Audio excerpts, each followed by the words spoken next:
world order. This is fucking stupid!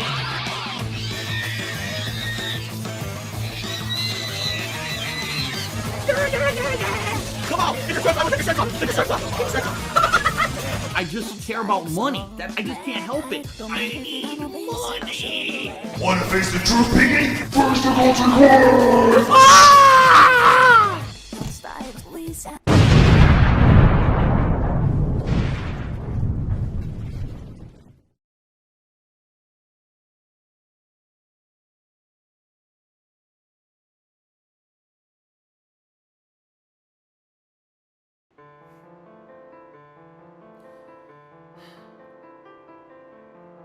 And the reason that I read that to you guys is because I just want you guys to understand that means the world to me when I get a message like that. Like, it's been tough. You know, my life has been tough over the last decade. It has. And when I read a message like that, I'm sorry that I'm tearing up like a baby. But when I read a message like that, it makes me feel like it was worth it. You know, like all the shit that happened to me and all the stress and the mental shit that I go through on a daily basis sometimes. That it's worth it because there's people out there who got something out of all of this. You know, it wasn't just some dickhead in front of a camera, you know, doing stupid videos. That it actually meant something to people, and that means the world to me. That there's people out there that, you know, for a decade, that they've been watching me and they've been following me and they've been watching my life evolve and how I've become a better person. You know, admittedly, when I started, I did so many stupid things that, you know, I didn't realize were stupid. And now I've grown and matured, especially the last 3 to 4 years. I've changed as a person and a content creator. And I realize now, you know, we have things going on in the world right now with Black Lives Matter and stuff. And you look back at the stuff that I've done, I'm like, man, I was an idiot with the stuff that I said and did. Not caring about, you know, if anyone was offended or hurt by the stuff that I did. Because there was thousands of people watching me, you know. And I actually now, when I get an email like that, all right, it makes me feel like people grew with me. That this whole thing, I've told you guys that this whole thing was a crazy life experiment. That I felt, I never knew that anything that I ever did would have that impact. When I started, it wasn't about that. It was just me having fun, dicking around. I saw Angry Video Game Nerd making videos. I was like, if this guy can do it with no budget but talent, then I can do it too. You know what I mean?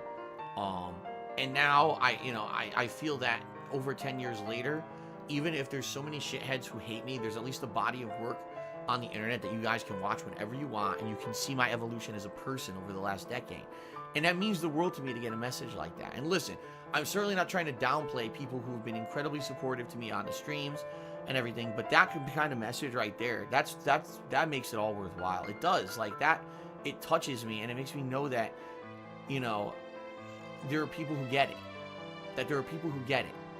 They understand who I am and what I'm about and why I've done this as long as I have and why I'm still doing it, and I'm not going to give up doing it, you know? When I went to arcades to play video games, I kind of felt like, because I had some skill, that, like, I finally kind of belonged somewhere, you know? Like, we all liked Street Fighter, and we were all competing against each other and all that. I never thought that, like, playing Street Fighter was going to change my life. It changed my life. It really did. I started traveling, I started being more outgoing, meeting people, having good relationships, even though we've already gone around about the trolling topic of how bad that was when I was in competitive Street Fighter as well. That's the other video. That's the Down the Rabbit Hole video about me. If you want to look at that react, I explain that in full. But that was, you know, I really look back at that time so positively. I do. Scott was such a unique dude. T was such a unique guy. And they're not with us anymore. And that's not fair.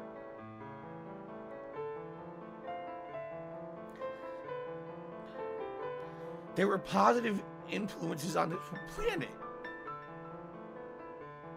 And they're not with us anymore. That's life, man. The best of us get taken way too early.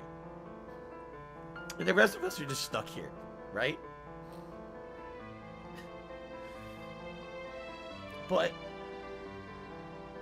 previous to me making this video about Scott, which I didn't make a video about Scott, let me clarify that. That's a segment of a podcast that I did. One segment, okay? Was the podcast monetized? Of course it was. Everything that I put out was monetized at that time. It's how I made my living. And I did the same thing with T, by the way.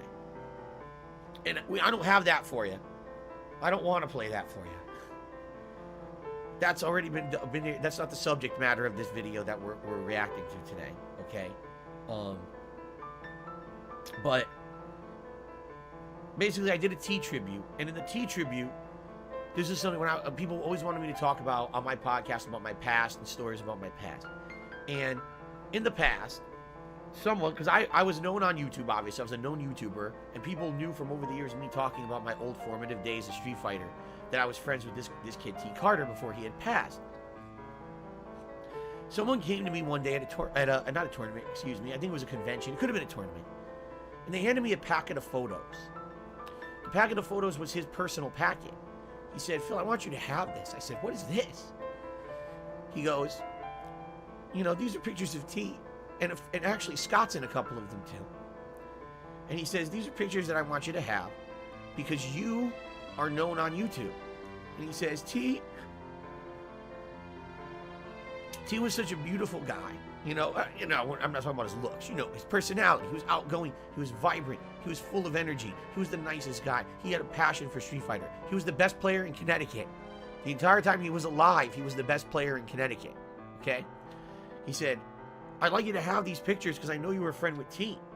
And you have the ability on YouTube. You have the reach, the clout. You can share his story with people on the internet. So, not only a lot of people know about T, because he didn't get to live that long.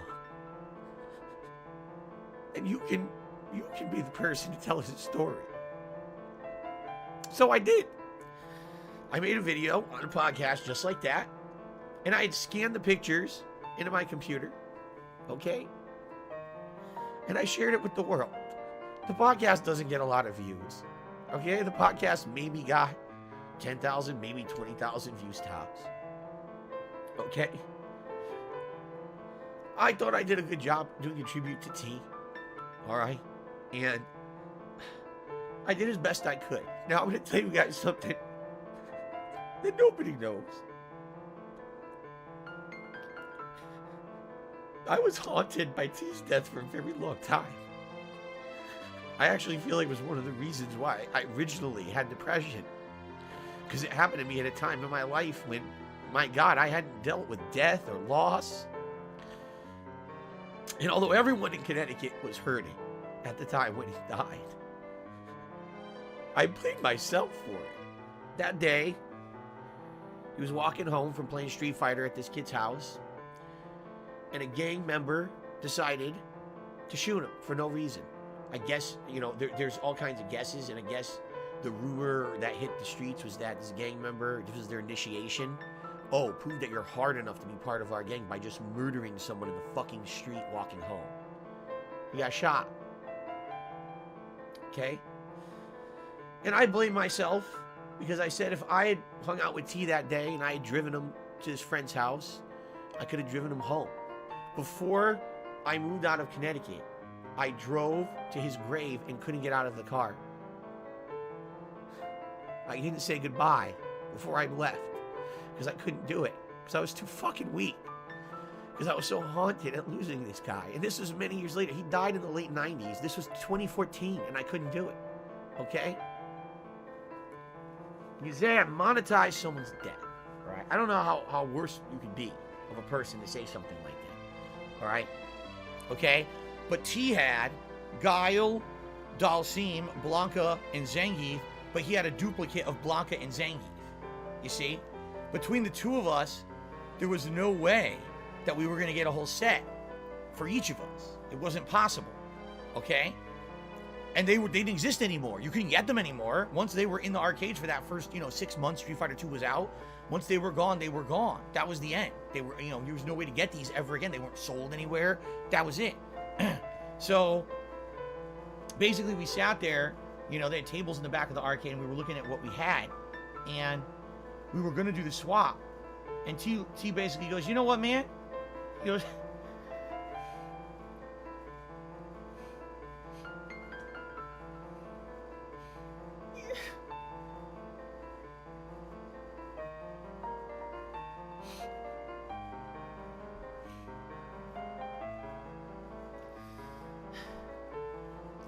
He said, you know what, man? You just have them. He said, just have them. Just take them. And he gave me them all.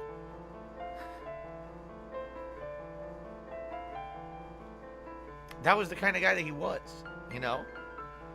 Like the nicest possible guy. Everyone who ever met him loved him.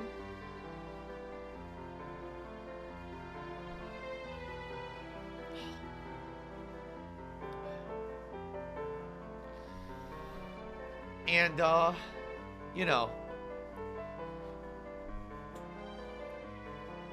I mean, it was the nicest thing. He definitely didn't have to do that. He basically just said, here, what ones don't you have? And he gave me all the ones I didn't have. He gave me the whole set.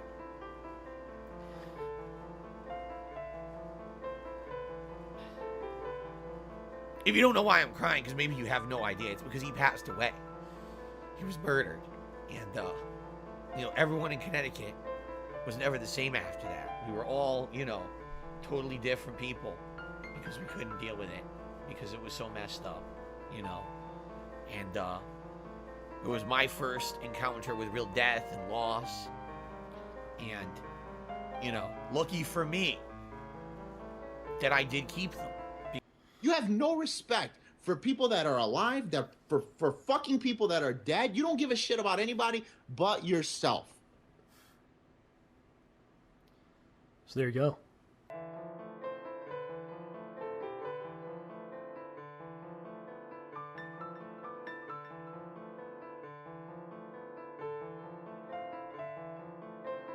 Listen, you son of a bitch. What the fuck's your problem? You get in my face with that, I'll beat your goddamn ass, you son of a bitch.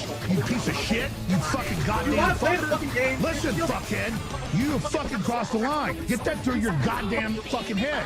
Stop pushing your shit. You're the people that have fucked over and gang raped the shit out of them. So stop shooting your mouth off claiming I'm the enemy. You got that, you goddamn son of a bitch?